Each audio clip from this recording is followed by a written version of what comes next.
Bienvenue dans une nouvelle formation, une formation qui sera sur les réseaux de neurones à convolution, ou bien ce qu'on appelle réseau de neurones convolutionnels. Cette formation fait partie des formations qu'a donné Johan sur le machine learning, le deep learning, l'intelligence artificielle et les réseaux de neurones. Les réseaux de neurones à convolution, ou bien ce que j'aime bien appeler Cold Neural Networks, bah, c'est vraiment euh, une idée, on va dire, révolutionnaire dans le domaine de l'intelligence artificielle et du machine learning. Alors, je vais vous expliquer pourquoi. D'abord, un petit point d'histoire. Alors, tout ce que vous avez déjà vu, c'est-à-dire les réseaux de neurones, les réseaux de neurones, les multilayers perceptrons, euh, la backpropagation, tout ça, c'était fait pendant les années 60. La backprop, ça venait pendant les années 80. Et entre entre ces deux périodes, entre le multilayer perceptron et la backprop qui est venu pour nous permettre d'entraîner les réseaux de neurones, il y avait ce qu'on appelle un hiver de l'intelligence artificielle. Ce que ça veut dire un hiver de l'intelligence artificielle, bah, c'est juste une période de temps où il n'y avait pas vraiment de l'investissement dans le domaine. Et du coup, peu de recherche et peu de résultats, peu de développement. Alors ça, c'était le premier hiver entre, entre les multilayers perceptrons et la backprop. La backprop nous a permis d'entraîner ces réseaux de neurones efficacement, on va dire, et avec peu de computation par rapport à les méthodes d'avant et par rapport à l'entraînement à la main. Parce que les premiers multilayers perceptrons, ben, vraiment, c'était réglé, les paramètres, ils ont été réglés à la main avec des capteurs, des potentiomètres. Bon. Alors après, on s'est rendu compte que même avec la backprop, on peut pas tout faire avec des multilayers perceptrons et que des algorithmes de machine learning comme le SVM ou bien le KNN et bien d'autres algorithmes sont vraiment bien plus efficaces que les multilayers perceptrons, c'est-à-dire que les réseaux de neurones. Et du coup, il y avait un deuxième hiver du machine learning. Alors, il y avait encore une autre fois, il n'y avait pas d'investissement dans le domaine, peu de recherche, jusqu'à ce que Yann Lequin, un, un Français qui faisait de la recherche dans un labo à Toronto, jusqu'il a, euh, jusqu'à l'année où il a construit le premier réseau de neurones à convolution, qui s'appelle le net. Et c'est pour cela, c'est grâce à cette découverte qu'on a tout ce que vous voulez, que les gens s'intéressent maintenant, ces jours, vraiment à l'intelligence artificielle, au machine learning. C'est pour ça qu'on a cet assaut, en fait. Et bon, c'est pour ça que j'aime bien appeler cette découverte, cette invention, je sais pas, les réseaux de neurones à convolution. C'est comme, euh, c'est comme la découverte du feu pendant un hiver froid, c'est-à-dire pendant l'hiver du machine learning. Et qu'on finit avec ce point histoire. Passons un peu pourquoi on a des réseaux de neurones à convolution et à quoi ça sert. Alors commençons cette formation avec une classe de problème. C'est la classe de problème de la computer vision. Alors c'est quoi la computer vision? Bah, c'est tout problème qui s'intéresse à des images en fait.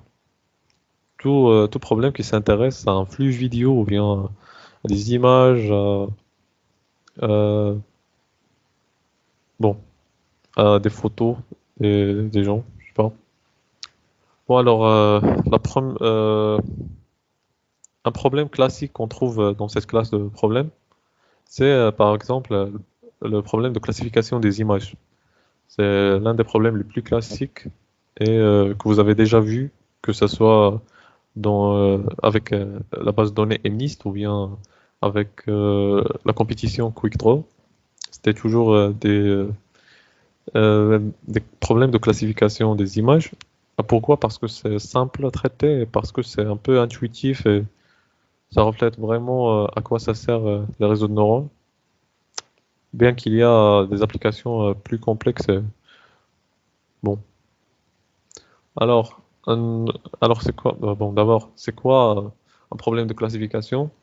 Et là, tu as juste des images, par exemple. Bah, le problème de classification, ça peut être classification d'autres données, mais en computer vision, on parle de classification des images. Et du coup, tu as une image en entrée, et tu veux savoir, par exemple, est-ce que c'est vraiment un chat ou non? Est-ce que cette image est vraiment une image d'un chat ou non?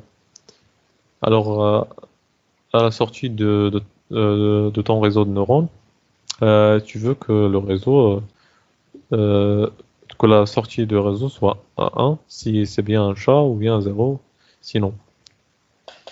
Vraiment l'un des plus simples des problèmes. Alors, un deuxième problème, c'est le transfert de style, ce qu'on appelle transfert de style. Et ça sert à quoi? Ça sert à extraire du style d'une image de source et l'implémenter ou bien donner ce style à une image qui va recevoir. Par exemple, là, vous voyez qu'on transfère ce style de peinture, là, on transfère ce style à l'image qui le reçoit. Et on obtient un truc comme ça. Ça a d'autres applications, par exemple la création de données. Bah, par exemple, tu peux synthétiser des données, c'est-à-dire créer des données qui ne sont pas vraiment, qui ne sont pas réelles, des données créées par un algorithme. Et après, tu transfères le style des données réelles. Par exemple, tu as un nombre, un nombre, un nombre de données réelles. Tu transfères le style qui est dans ces données à les données générées. Comme ça, tu as un générateur de données un peu plus performant. Alors encore de la computer vision. Là, on parle des problèmes de détection d'objets. C'est des problèmes un peu plus compliqués que la classification. Euh, dans ce type de problème, on a par exemple une image en entrée, on veut juste classifier et en même temps localiser ces objets. C'est-à-dire savoir, euh, c'est-à-dire obtenir en sortie ce qu'on appelle ces bounding box. C'est-à-dire sorte de box qui entoure l'objet.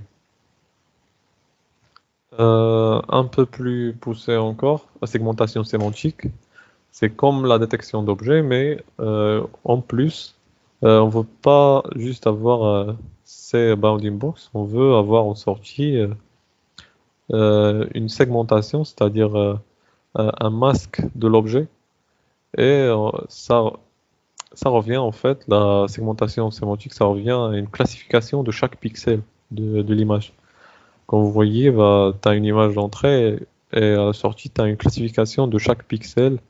Est-ce que ça appartient à une personne ou ça appartient à la route, etc.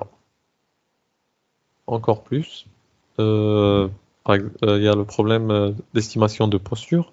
Dans le problème d'estimation de posture, on a des images, par exemple, des êtres humains, des gens en entrée et on veut trouver leur posture. Ah, c'est intéressant pour des applications dans le domaine des jeux vidéo parce que ça te permet d'extraire des gestes, des vidéos. Et finalement, il y a aussi à l'intersection, bah, l'apprentissage par renforcement, c'est toute une autre classe de problèmes où tu as des agents et un environnement qui s'interagissent. Et à l'intersection, on peut parler d'un problème, des problèmes qui utilisent en fait de la computer vision pour fournir des informations à leur agent. Par exemple, si l'entrée, et c'est le cas dans la plupart des algorithmes, l'entrée, par exemple, là, c'est juste le screen du jeu. Et c'est à l'agent de faire avec, de décider quoi faire. Maintenant, on va passer à pourquoi, à répondre, on veut répondre à la question pourquoi les multilayers perceptrons, les réseaux de neurones classiques, pourquoi ils ne peuvent pas répondre ils ne peuvent pas résoudre ces problèmes. Bah, on va traiter un exemple. Imagine que tu as en entrée une image, bah, toujours des chats, c'est le thème de cette formation. Et imagine que tu as une image de dimension 1000 x 1000 x 3 pour les trois canaux RGB, 1000 en longueur et 1000 en largeur. Et tu veux traiter cette image, par exemple, pour un problème de classification. Tu veux savoir, comme on l'a dit, si c'est vraiment un chat ou non. Eh ben, ton problème va ressembler à un truc comme ça. Quelque chose comme ça. Bah, tu as des couches euh, de neurones et tu as un vecteur d'entrée et une sortie scalaire qui va être soit 1, soit 0, on va dire. Bah, la première chose que vous avez fait, par exemple dans MNIST ou QuickDraw, je sais pas, vous avez transformé cette image pour la fournir au réseau de neurones, vous l'avez transformée en vecteur d'entrée. Et ben, la première chose que vous pouvez remarquer, c'est que en faisant ça, vous perdez de l'information. C'est l'information qu'on appelle une information locale. C'est-à-dire que pour ce vecteur en entrée, chaque pixel, bah, pixel c'est une valeur, mais en fait, le pixel c'est le triplet de valeur. Mais au cours de cette formation, je vais parler du pixel comme étant une seule valeur. Mais bon, ça change pas grand-chose. C'est juste pour la notation. Alors, chaque pixel sera traité indépendamment des autres. Et par exemple, le premier pixel sera traité comme le dernier pixel. Il y a pas de différence. Euh, mais par exemple, ces deux pixels qui sont à côté l'un de l'autre, bah, ils seront aussi traités indépendamment. Et comme ça, vous voyez qu'on perd de l'information locale, c'est-à-dire ce pixel, qui est le pixel qui était côté de lui. On traite le problème comme si c'était un problème dans l'espace à, dans l'espace à 3 millions de dimension 3 millions. C'est-à-dire que le réseau suppose que tous ces valeurs peuvent prendre que tous ces pixels peuvent prendre n'importe quelle valeur. Alors que non, les images ont vraiment, ils sont dans l'espace à 3 millions, dans l'espace de dimension 3 millions, bah, il y a vraiment une zone où on a nos images, mais pas sur tout l'espace.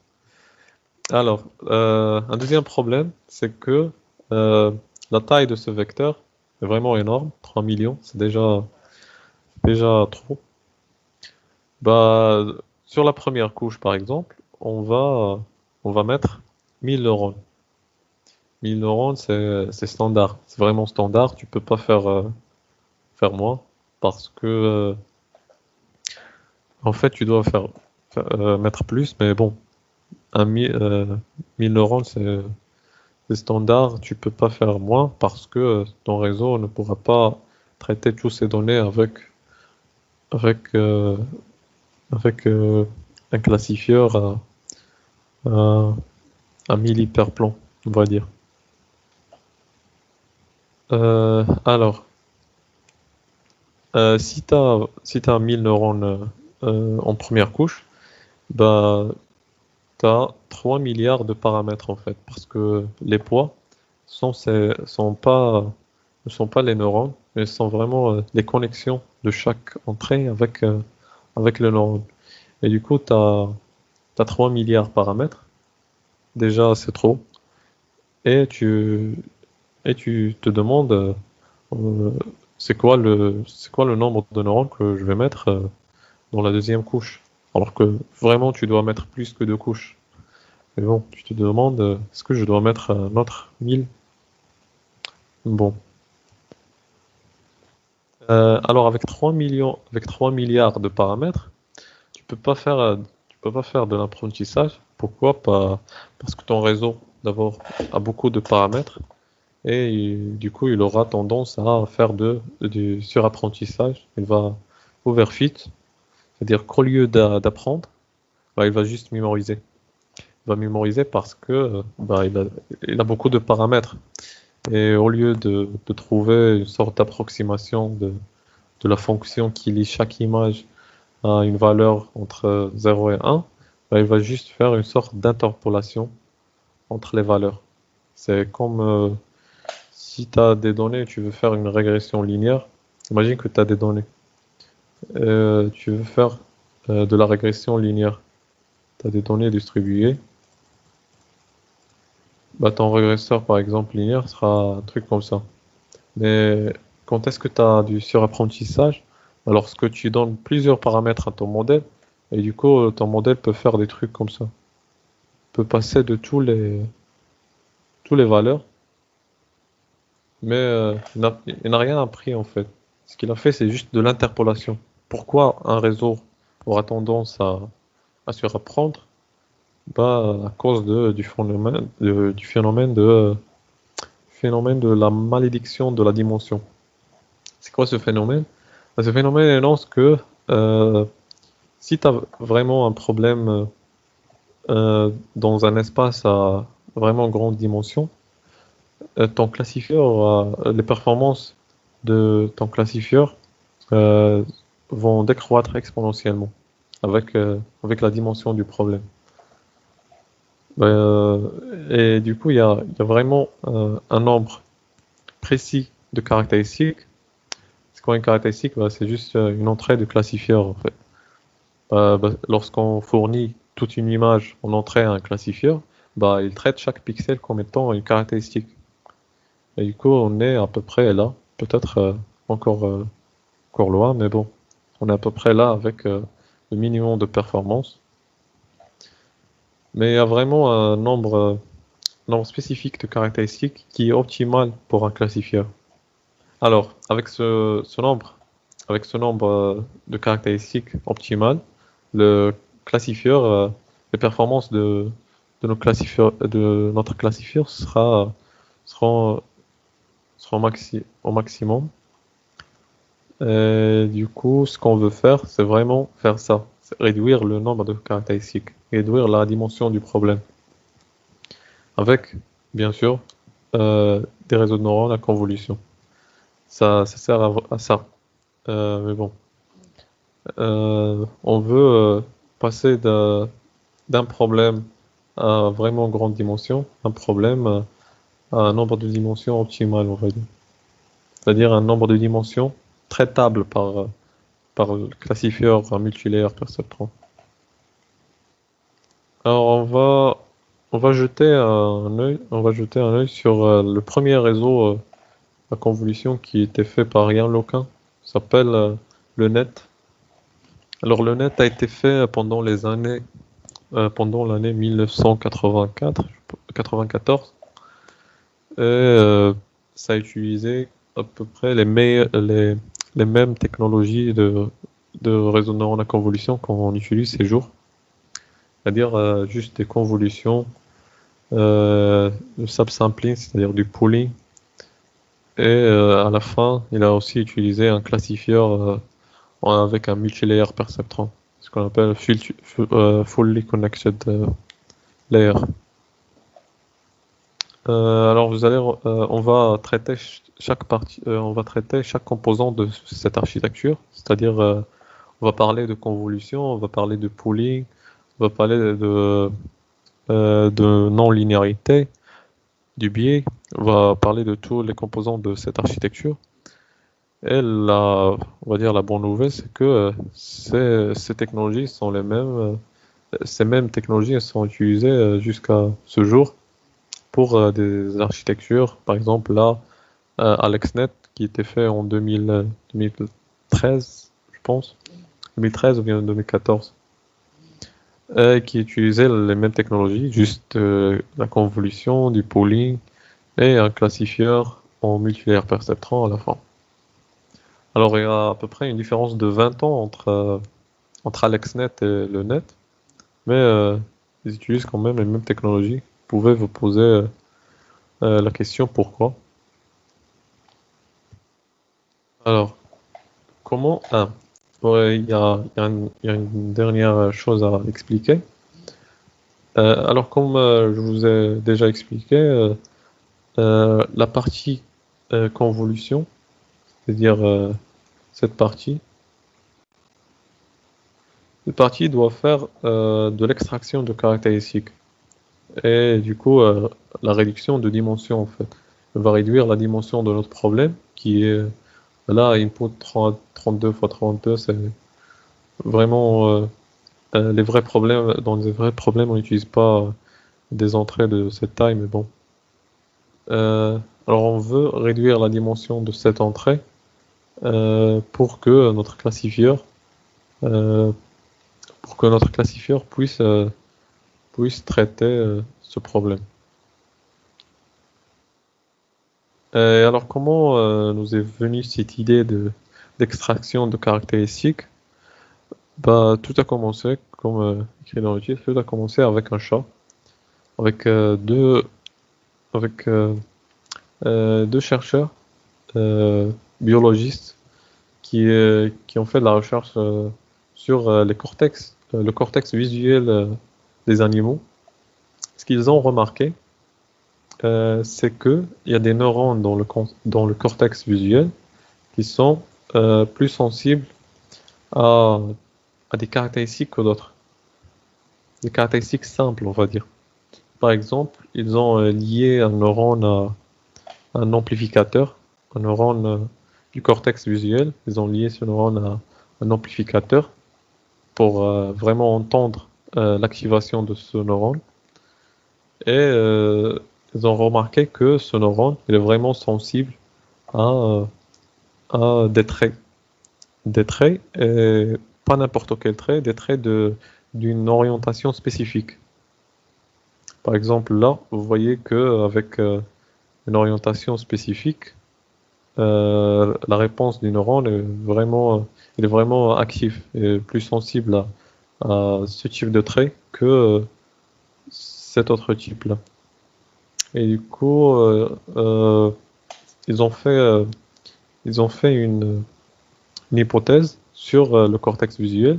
Ils ont dit que peut-être ce cortex, il a une forme hiérarchique, il a une structure hiérarchique, parce que bien sûr, ils ont remarqué aussi que ces mêmes neurones ils sont connectés à d'autres neurones.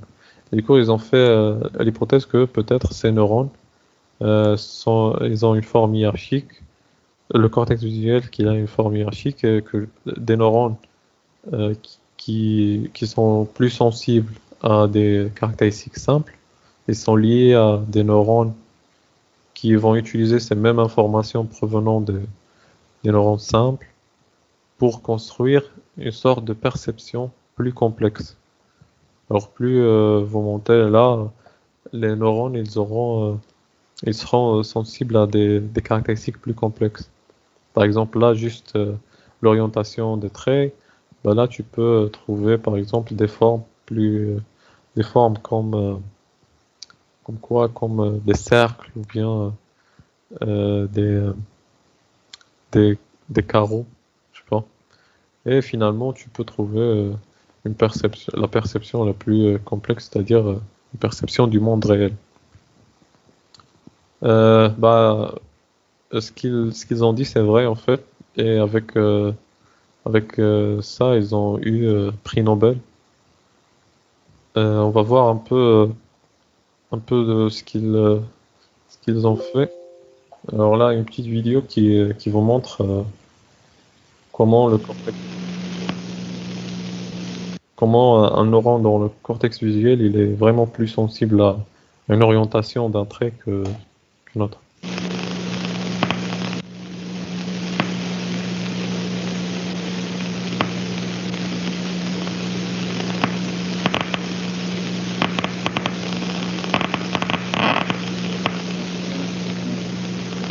Le son que vous entendez, c'est vraiment l'amplificateur qui est en train de transformer l'activation du neurone en son.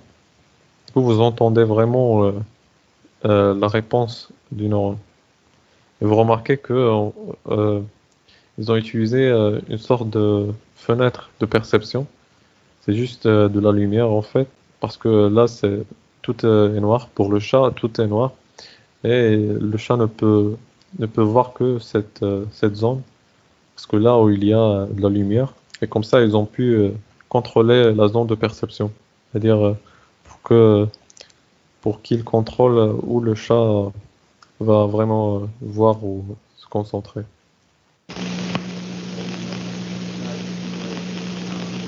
Vous avez remarqué qu'ils ont fait passer euh, ce fenêtre de lumière euh, et on n'a rien entendu en fait.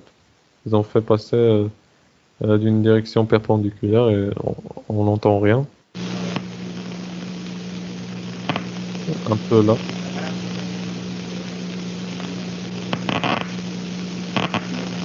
Et là, vous entendez que c'est vraiment différent. Le neurone a bien répondu à l'orientation dessinée. Bon, retournons à nos réseaux de neurones. Alors, l'hypothèse qu'on va faire nous aussi, c'est qu'on veut faire, on veut vraiment créer cette architecture hiérarchique.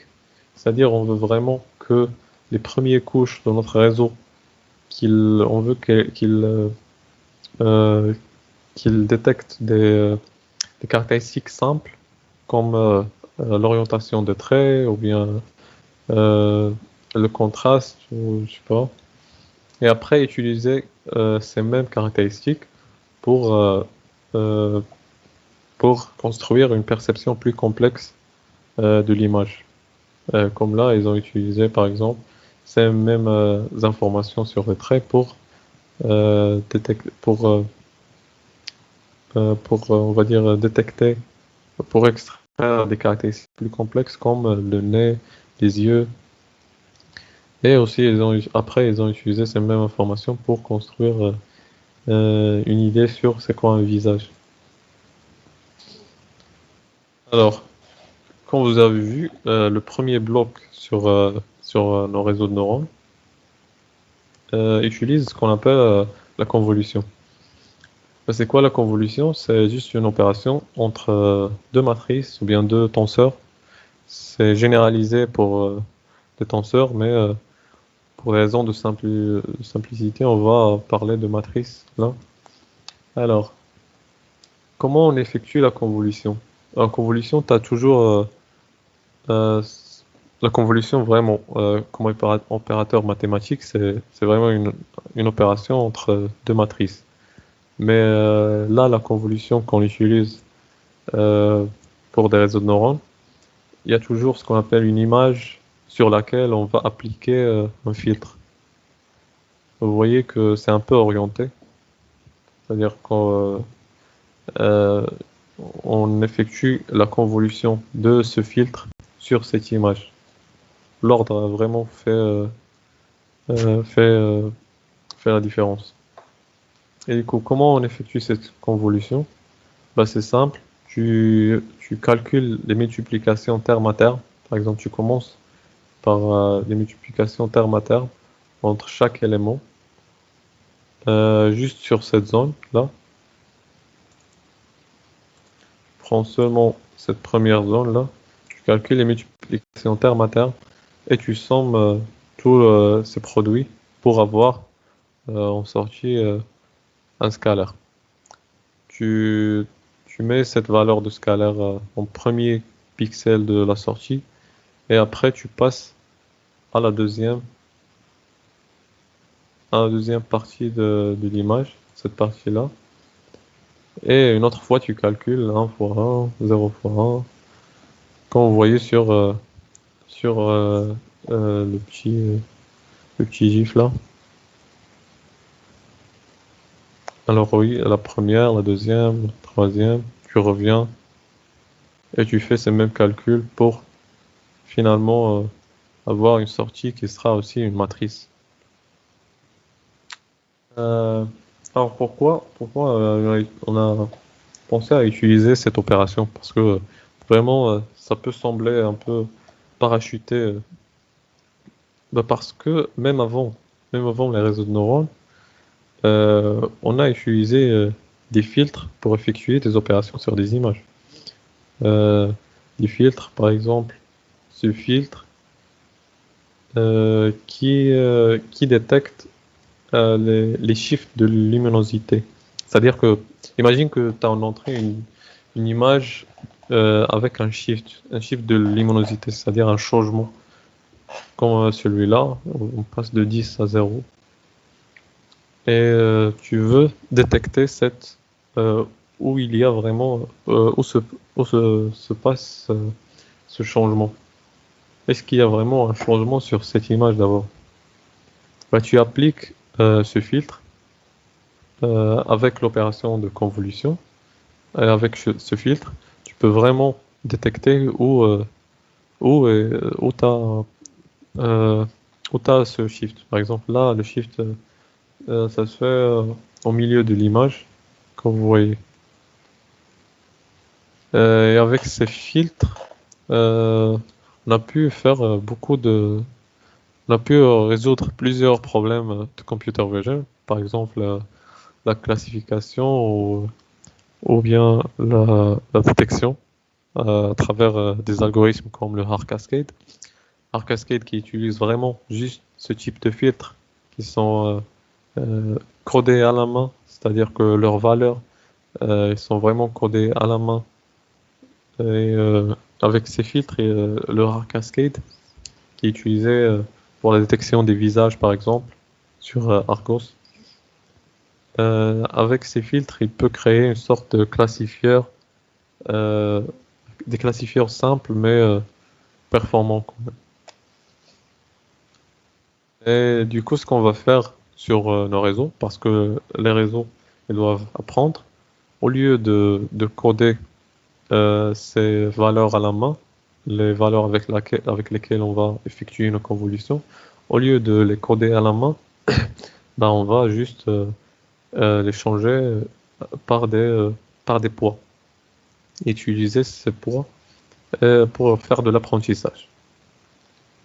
C'est-à-dire, c'est quoi l'apprentissage? Généralement, c'est effectuer des opérations et à la fin, tu as une sortie. Tu veux minimiser cette sortie. Et généralement, la sortie, c'est quoi? C'est euh, c'est l'erreur de ton réseau. Tu minimises cette sortie et à travers la descente de gradient sur ces points. On va voir ça dans le backward pass.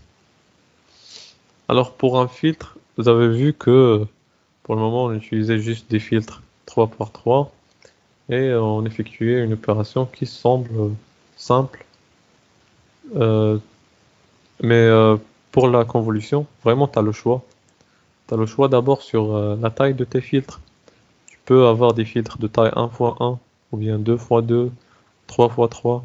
Tu peux avoir des filtres qui ne sont pas vraiment carrés, genre rectangulaires. Tu peux avoir, je sais pas, c'est à toi de décider. Généralement, on utilise des filtres de taille paire, de taille impaire, je voulais dire. On utilise des filtres de taille impaire, c'est-à-dire de taille 1 ou bien de taille 3 ou bien de taille 5, 7. Oui, alors le premier paramètre à régler, c'est la taille de nos. Alors le premier paramètre à régler, c'est la taille de nos noyaux, euh, qui peut être 1 ou 2, 3. Et comme j'ai dit, généralement on utilise des noyaux de taille impaire. Et on va voir pourquoi. Alors, Le deuxième paramètre à régler, c'est le stride. Le stride, c'est vraiment simple. C'est juste le nombre de pixels avec lesquels on va faire des sauts. C'est quoi ça peut sembler un peu compliqué, mais c'est simple. Par exemple, là, c'est un stride de 1. Ça veut dire quoi? Ça veut dire que comment on fait le passage d'une partie à une autre? Bah, c'est juste en faisant des sauts de 1 pixel. On fait des sauts de 1 pixel pour passer de là, par exemple, à là. Et vous voyez que ça effectue vraiment la taille de sortie. Par exemple, avec le stride de 1, on a eu ça en sortie. Avec un stride de 2, parce qu'un stride de 2, c'est juste des sauts de 2 pixels. On passe de là à là. Et vous voyez que ça effectue la taille de nos sorties. Alors généralement, on fait du stride de stride de 1.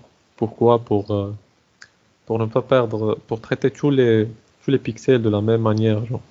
Là, tu veux pas faire ce premier saut vers cette partie.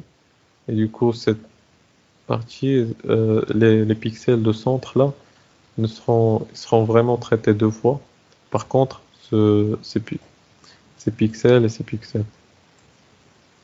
Vous voyez que ces pixels seront traités deux fois par notre noyau, alors que ces pixels-là ne seront traités qu'une seule fois. Bon, il y a aussi ce qu'on appelle le padding. Le padding, c'est juste rajouter des zéros autour de l'image.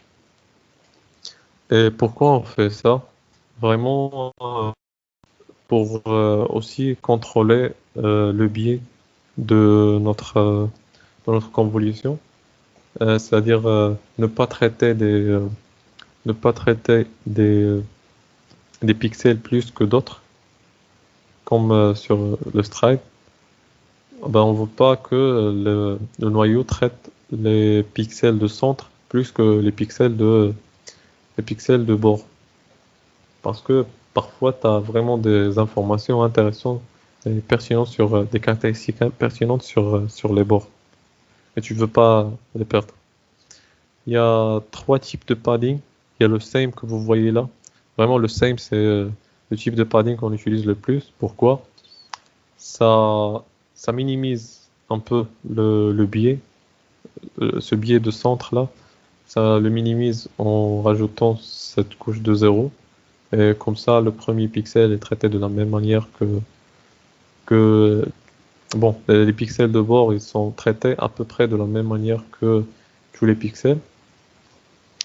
Et comme je vous ai expliqué, on prend des noyaux de taille impaire pour et des noyaux de taille impaire plus un padding same pour nous permettre parce que ça nous permet de centrer ces deux pixels l'un sur l'autre. Et comme ça, chaque pixel, on est sûr que chaque pixel il sera traité par ce pixel de centre du noyau. Alors, il y a plusieurs types de padding, comme j'ai dit. Il y a le valid padding. Le valid padding, c'est juste ne rien rajouter. Tu rajoutes rien sur ton image. Et comme ça, vous voyez que la taille de sortie elle diminue. Et ça vraiment, c'est biaisé, comme j'ai dit, c'est biaisé par rapport au pixel de centre. Pour ça, on n'utilise pas vraiment, sauf pour des images de grande taille. Par exemple, sur des architectures de ResNet, vous allez remarquer que ça utilise du padding valide. Mais pourquoi? Parce que les images traitées sont vraiment grandes et l'information sur les bords n'est vraiment pas intéressante sur des images des animaux, par exemple. L'information sur les bords elle est vraiment pas intéressante. Généralement, comme j'ai dit, on utilise le padding same. Vous voyez que la taille de la sortie elle est la même. On effectue un stride de 1, bien sûr. Avec padding same plus stride de 1, ça nous permet d'avoir en sortie de la convolution la même taille. Et il y a le full padding. Le full padding, c'est vraiment ce qui nous permet de traiter tous les pixels de la même manière. Pourquoi? Bah, vous voyez que ce premier pixel il sera traité par le dernier pixel du noyau. Et comme ça, on est vraiment en faisant le premier saut, il va traiter par, il va être traité par ce pixel, avec le troisième saut, il va être traité par ce pixel. Comme ça, on est vraiment sûr que tous les pixels ils seront traités par tous les valeurs, tous les pixels dans le noyau. Alors là, je vous présente un exemple, un exemple de convolution entre une image de taille 7x7 et un noyau de taille 3x3 avec un stride de 2 et un padding valide. Vraiment, on n'utilise généralement pas ces valeurs. Mais bon, juste pour l'exemple. Comme j'ai dit, généralement, le stride, c'est un stride de 1. Et le padding, c'est un same padding, c'est-à-dire avoir en sortie la même taille. Et du coup, est-ce qu'on peut prédire la taille de sortie? Tu peux d'abord imaginer ça dans ta tête, faire les petits sauts de pixels dans ta tête. Et du coup, on sait qu'on va commencer par cette partie avec le stride de 2. Bah, on fait le passage vers cette partie, une sorte de 2 pixels, on passe là, 2, et on voit quand on a effectué 9 opérations, 3 fois 3, et la sortie elle doit être de taille 3 fois 3. Généralement, les bibliothèques les librairies de deep learning, ils utilisent une formule pour trouver la taille de sortie. Parce que sur un algorithme, tu dois avoir la taille de sortie avance parce que tu l'as définie avec tes zéros, par exemple, et tu calcules le produit terme à terme de cette partie avec cette partie, et tu mets la première valeur là. Après, tu passes à cette valeur, tu fais la même chose pour chaque valeur. Mais tu dois avoir la taille de sortie en avance des calculs. Tu peux pas commencer les calculs avant que tu as la taille de sortie. Alors, si en général, si tu as une image de taille n fois n avec des filtres de taille f fois f, un padding p, c'est-à-dire combien de couches de zéro on rajoute. Si c'est padding valide, alors p égale à 0. Si padding égale à same, alors on rajoute, ça dépend en fait. Si on a des noyaux de taille 3, bah, tu veux centrer ce pixel avec ce pixel, tu dois en fait rajouter un padding de 1 pour, pour ces valeurs.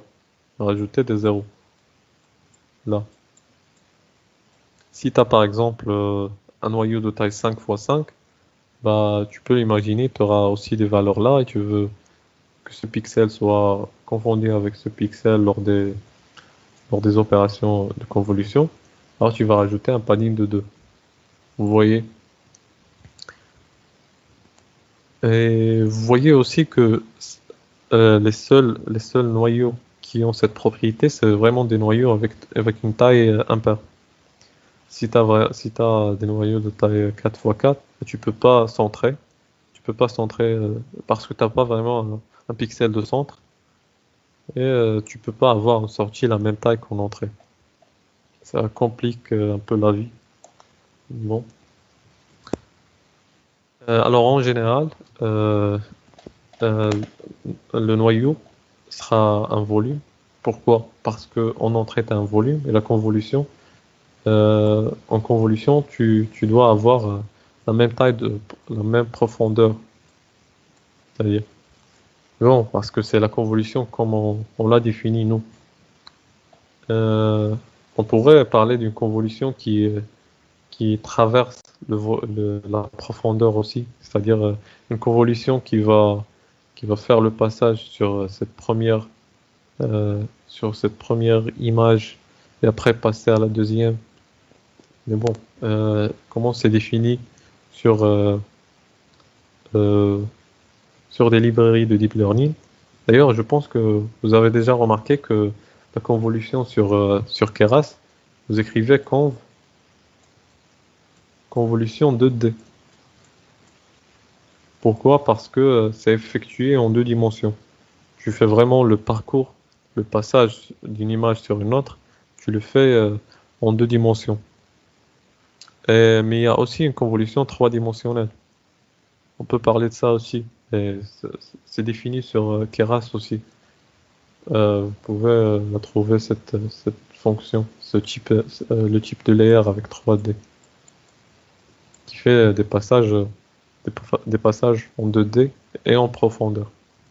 Mais généralement, on utilise convolution 2D qui s'effectue entre des volumes, mais qui ne renvoie en sortie qu'une seule matrice, parce que ce pixel sera, sera multiplié par celui-là sera multiplié par celui-là, et celui-là sera multiplié par celui-là. Et comme ça, je peux vous montrer une visualisation. Les multiplications, elles sont faites entre les éléments de profondeur, entre tous ces éléments, entre notre filtre qui est un volume et l'image d'entrée qui est aussi un volume. La condition, c'est juste d'avoir la même profondeur entre le filtre et l'image. C'est pour ça que les librairies de Deep Learning ne te permettent pas de spécifier la taille de la profondeur. Ils te demandent seulement de spécifier ces deux paramètres. Le troisième paramètre qui est la profondeur ou bien le nombre de canaux, il est déduit automatiquement à partir de la taille d'entrée. Et du coup, ce premier produit entre volumes ne va produire qu'une seule valeur de pixels. Le deuxième produit entre volumes, aussi de la même manière, ne va produire qu'une seule valeur de pixels. Et on fait le passage jusqu'à avoir en sortie une image de taille 4x4. Alors, souvenez bien que la convolution entre un volume et entre un noyau et une image, ça ne renvoie qu'une seule matrice. C'est important, pourquoi? Parce que vous allez remarquer sur les couches de convolution qu'on est en train de définir plusieurs filtres. On ne va pas travailler avec un seul filtre parce qu'un seul filtre nous permet d'extraire qu'une seule caractéristique. Mais nous, ce qu'on veut, c'est que sur la première couche, juste sur la première couche, avoir des caractéristiques simples et du coup avoir plusieurs filtres pour plusieurs caractéristiques. On calcule la convolution avec chaque filtre et on superpose ces valeurs pour construire encore une seule fois un volume. Ce volume sera traité de la même manière avec d'autres filtres pour avoir en sortie un autre volume, etc. Alors, en effet, la convolution ne se fait pas genre seule. On rajoute un biais parce que vous avez remarqué que la convolution est vraiment une opération linéaire. C'est quoi une opération linéaire? Bah, c'est juste des produits et des sommes. Vraiment, c'est des produits avec des paramètres. Bon, paramètres fixes, on va dire. Bon, et ils sont pas vraiment fixes, mais pendant le forward pass, les paramètres ils sont fixes. Et du coup, c'est vraiment une opération linéaire entre des paramètres et des valeurs, des produits et des sommes. Ça reste toujours linéaire. Et c'est pour ça qu'on rajoute un biais euh, pour, euh, pour ajouter un peu de la non-linéarité. Bon, le biais est vraiment pas suffisant pour dire que cette fonction est non linéaire parce que puisque la convolution est une opération linéaire, vous pouvez le vérifier avec. Je pense il y a trois conditions à vérifier que la convolution avec l'élément 0 elle est égale à 0. Euh, la convolution avec la somme elle est égale à la somme des convolutions. Je pense qu'on a vu ça en prépa. Vous pouvez le vérifier vous. Mais bon, du coup, la convolution elle sera une opération linéaire qui passe par 0. Avec le biais, ça permet de ne pas passer par le zéro. Ça permet aussi à notre réseau d'apprendre, même si ces valeurs, même si valeurs ils sont initialisées, les valeurs du filtre, même s'ils sont initialisés à des petites valeurs. Le biais vraiment permet euh, d'apprendre plus vite.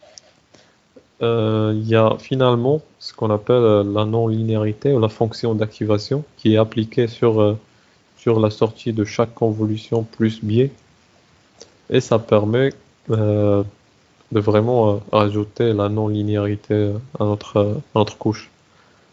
Le problème de la non-linéarité, pourquoi c'est important, pourquoi euh, nos couches doivent être non linéaires, vous pouvez consulter ça vous pouvez, ouais. C'était déjà expliqué, je pense, pendant la formation de Johan. Il parlait il expliquait que si on a des couches l'une après l'autre et qui sont tous des fonctions linéaires, la fonction finale peut vraiment être réduite à une seule couche, genre un modèle à une seule couche. Chaque convolution nous produit, comme on a dit, une image de taille, par exemple là, entre 6 fois 6, une image de 6 fois 6, convolution avec un filtre 3 fois 3, avec un padding valide, parce qu'on rajoute rien de 0, on rajoute pas de couche de 0, et un stride de 1. On a en sortie une image de taille 4 x 4, et comme ça, on superpose ces sorties, comme j'ai déjà expliqué. Vous remarquez que la fonction ReLU et le biais ils ne changent pas la taille de sortie. C'est des, vraiment juste des épices qu'on rajoute sur la convolution. Alors, après une convolution, vous avez peut-être remarqué que, comme j'ai expliqué, on doit réduire la dimension. Notre délire, c'est vraiment la dimension. Et on veut la réduire. Alors, la convolution comme telle, elle ne réduit vraiment pas la dimension parce que c'est soit ta convolution elle est biaisée et du coup tu effectues des strides de 2 par exemple et du coup ton réseau il est biaisé pour des pixels plus que d'autres. C'est pour ça que j'ai dit qu'on fait des padding same et des strides de 1 pour avoir la même taille et garder et avoir une convolution non biaisée. Alors, en faisant ça, on réduit pas vraiment la dimension. Euh, Par exemple, si tu as une image de taille 6 x 6 en entrée, ben, sortie de la convolution, tu auras une image de taille 6 x 6 avec, avec les paramètres que j'ai spécifiés, le padding de 5 et un stride de 1. Et comme ça, on aura toujours des images de taille 6 x 6 sur chaque couche. C'est pour ça qu'on rajoute du pooling. Alors le pooling, ça va réduire juste deux dimensions, ça va contrôler juste deux dimensions, c'est-à-dire la longueur et la largeur de l'image, bien sûr, la longueur et la largeur, alors que la profondeur, il ne va pas vraiment intervenir avec la profondeur. Pourquoi? Parce que c'est contrôlé par le nombre de filtres qu'on a défini. Si tu as défini 64 filtres, tu auras en sortie une profondeur de 64. Et comme ça, on réduit la dimension de l'image avec du pooling, ou ce qui s'appelle du downsampling. Alors, vous avez déjà remarqué aussi que lorsque vous définissez euh, vos réseaux sur Keras par exemple, bah, on parle du pooling à deux dimensions, je pense. Du pooling en deux dimensions aussi.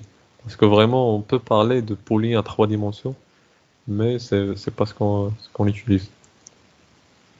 Ça a le poly à 3 dimensions et la convolution à 3 dimensions, ils ont des applications, mais des applications plus complexes, on va dire. Alors, comment s'effectue le poly? Comme la convolution. Comme la convolution, on prend un filtre, une sorte de fenêtre qu'on va faire passer sur l'image. Par exemple, là, c'est de taille 2 fois 2. Et on prend ce filtre, on prend cette partie, et par exemple, on effectue le max poly. Il y a deux types de poly. Il y a le max et le average poly. Le max poly et le average poly. Le max poly, ça revient juste à prendre le maximum de ces valeurs. C'est-à-dire là, la valeur maximale, c'est 9. On la met en sortie. On fait le passage. Alors, vous voyez, tu peux aussi définir un paramètre, hyperparamètre de stride. Là, le stride, c'est égal à 2. Généralement, en pooling, on prend le stride égal à la taille du filtre. Par exemple, si on a des noyaux de taille 2 fois 2, le stride sera aussi de taille 2. Et comme ça, on va aussi prendre le maximum de ces valeurs, ce qui est 2, maximum de ces valeurs qui est 6, maximum 3. Et on a bien réduit la taille de notre image. Notre exemple, c'est le average poly. De la même manière, au lieu de prendre le maximum de ces valeurs, tu effectues une moyenne, tu sommes et tu divises par 4, par le nombre de valeurs, et tu obtiens par exemple ça en sortie. Vous pouvez remarquer que le average pooling, c'est juste une convolution avec un filtre, euh, de taille par exemple 1 sur 4, de taille 2 fois 2 par exemple là, et de valeur 1 sur 4, 1 sur 4, 1 sur 4. Et du coup, la couche de pooling n'apprend rien parce que la fonction elle est prédéfinie, ou bien le max, ou bien la moyenne, vraiment prédéfinie. Et il n'effectue que la réduction de la dimension et nos convolutions, c'est eux qui font l'extraction de caractéristiques.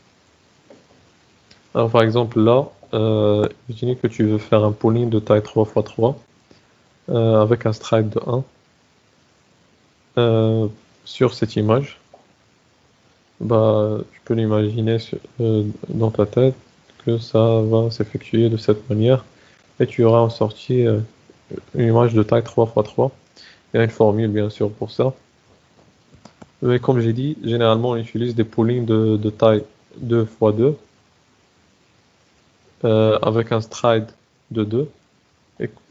Mais bon, ça s'effectue sur des images de taille 2 à la puissance quelque chose. Parce que généralement, tu as des images de taille, par exemple, 256 ou bien, je sais pas, 1024. C'est bon, c'est les dimensions un peu standard des images. Et sur ces images, tu peux effectuer plusieurs polygons sans perdre de pixels. Parce que, bon, imaginez le cas suivant. Tu as une image de taille 5 x 5 et tu veux effectuer un polling de 2 x 2 avec un stride de 2. Bah tu vas faire le polling sur cette première valeur. Après, tu vas passer sur cette première partie. Après, tu vas passer sur la deuxième partie. Mais sur ces pixels, tu peux pas faire le stride de 2. Et du coup, là, ton algorithme, ce qu'il va faire, il va passer à cette partie directement. Et ces pixels aussi, parce que vous voyez que lorsqu'il va arriver là, il va essayer de faire un stride de 2 verticalement, et il ne peut pas le faire. Du coup, ces pixels ne seront pas traités et seront perdus. Ils seront perdus en sortie de cette opération, tu auras une image de taille 2 x 2. Et ces pixels, ils sont vraiment perdus. Ils sont des caractéristiques importantes et perdus. Pour ça, on prend, comme j'ai dit, des images de taille 2 à la puissance quelque chose, à la puissance k. c'est-à-dire des images de taille 64 ou bien 32, ou bien je sais pas. Et tu effectues des convolutions avec padding same pour toujours garder la même dimension de l'image. Tu contrôles la profondeur avec le nombre de noyaux, mais la longueur et la largeur, tu la réduis à chaque fois avec du pooling. Tu la réduis par un facteur de 1,5. C'est-à-dire, lorsque ton image passe à travers à travers la couche de pooling, euh, tu, euh, les dimensions elles seront divisées par deux. Les dimensions, c'est-à-dire largeur et longueur. Alors, un bloc de convolution tout entier, c'est vraiment ça. C'est vraiment une convolution, opération simple, avec un biais. Je pense que c'est oublié là. Ouais, c'est oublié. Plus un biais qui est rajouté à ça. Vous voyez que vous voyez que là, on a un volume en entrée qui est M. Et chaque filtre, il a la même profondeur que le volume d'entrée. Pour que, par exemple, le filtre K1 peut passer sur cette image et nous fournir en sortie une matrice. Vous voyez que euh, ces, ces, euh, ces volumes-là, ils sont plus fins pour dire que ils ont une profondeur de 1. On superpose tous les résultats de toutes ces convolutions et on a en sortie un volume de taille M, c'est-à-dire M c'est la longueur largeur et de profondeur K, c'est-à-dire euh, le nombre de non, non, de profondeur N, c'est-à-dire le nombre de filtres. Après, on rajoute le biais et on effectue la fonction, on applique la fonction non linéaire, par exemple ReLU, est vraiment toujours, bon, pas toujours, mais dans la plupart des cas, on utilise des ReLU. Après, après, on applique le pooling, que ce soit un max pooling ou bien average pooling, et c'est ça ce qu'on appelle un bloc de convolution. Alors, tout ça pour finalement pouvoir construire et étudier ce type d'architecture. Par exemple, l'architecture de VGG 19 qui, qui était faite en 2000, je pense 2014. Le VGG 19, il participait à une compétition qui s'appelle ImageNet, compétition de computer vision, qui, euh, dans laquelle dans laquelle on voulait classifier des images qui appartiennent à 1000 classes. Ces images, on doit en sortir avoir un vecteur, du coup, un vecteur de taille 1000 qui va nous dire si, bon, vous voyez qu'on applique une softmax sur le vecteur sur le vecteur final pour avoir une sorte de distribution de probabilité qui va nous dire cette image, est-ce que si c'est une image d'un chat ou bien d'une voiture. Alors, avec ce que nous avons vu jusque-là, c'est-à-dire le forward pass, ben, vous voyez, vous pouvez lire ce type d'architecture. C'est-à-dire, on va, on va faire une étude de cas de cette architecture.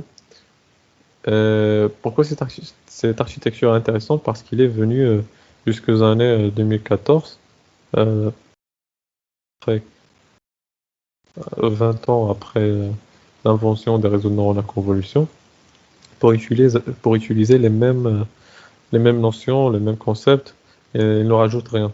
Contrairement à des réseaux comme MobileNet ou bien ResNet, ou bien SqueezeNet. Il y a vraiment plusieurs technologies qui, euh, qui ont été rajoutées après, mais le VGG est venu pour nous donner les meilleurs hyperparamètres en fait. Parce que euh, pendant le temps qu'ils ont développé cette architecture, ils ont expérimenté avec beaucoup d'hyperparamètres. Par exemple, la taille de noyau, le stride et tout. Ils ont expérimenté avec plusieurs valeurs pour ça. Et ils ont trouvé à peu près les meilleures valeurs des valeurs qui ont devenu standard. Par exemple, là, on a une image de taille 224 x 224. La première couche effectue de la convolution avec et les détails une convolution avec 128 filtres. Ils ont effectué 2 convolutions successives, vous voyez, c'est défini là. Une première convolution qui a donné ce volume, une deuxième convolution qui a donné ce volume-là. Après, ils ont effectué un max pooling pour passer de 224 à 112 avec la même profondeur. Comme je l'ai dit, le pooling n'effectue pas la profondeur. Après 2 convolutions successives, un max pooling, 3 convolutions successives, max pooling, 3 convolutions, jusqu'à arriver là, avec ce volume de taille 7 x 7 x 512. Après, ce volume, ils l'ont transformé en vecteur, en un seul vecteur. Parce que ils sont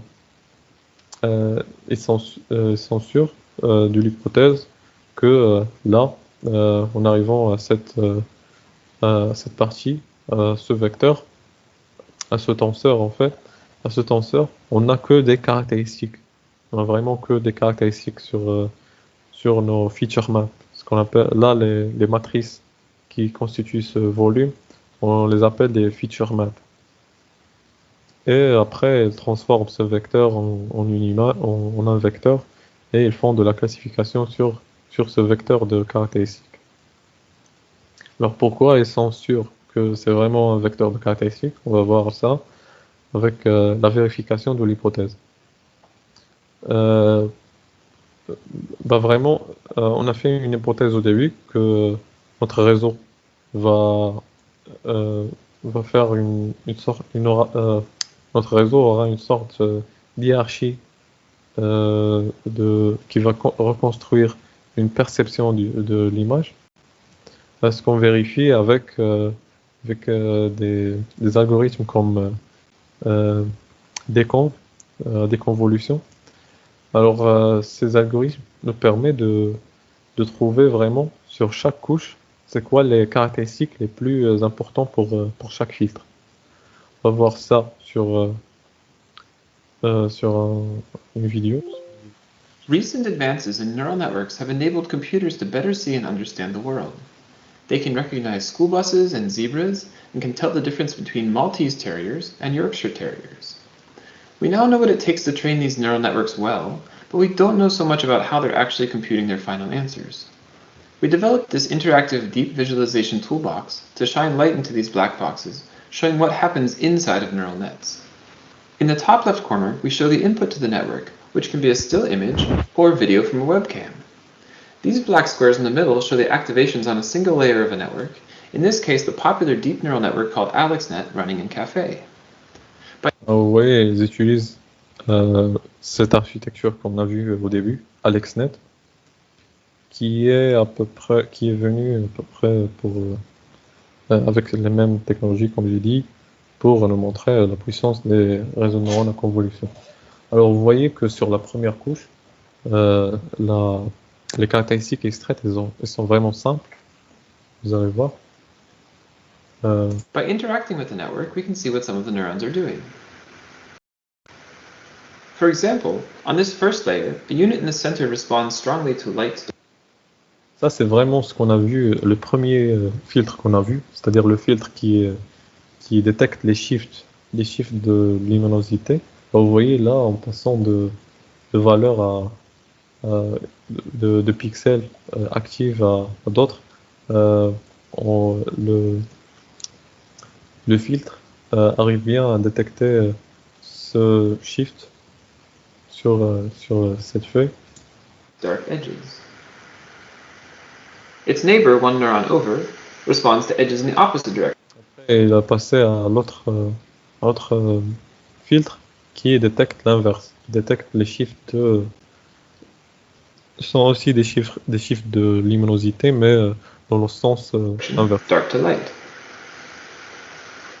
Using optimization, we can synthetically Alors là, c'est le plus intéressant. Ils ont trouvé des algorithmes d'optimisation qui leur permet de trouver l'image qui va donner vraiment l'activation maximale de ce filtre.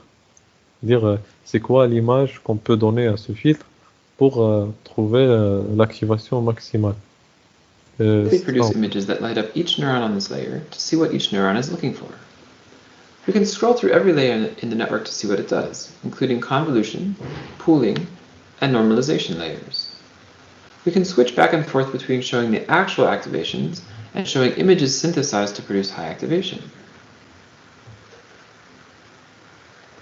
Ils ont trouvé des algorithmes qui leur permettent de créer une sorte d'image qui vraiment qui va activer au maximum ce neurone, c'est-à-dire ce filtre.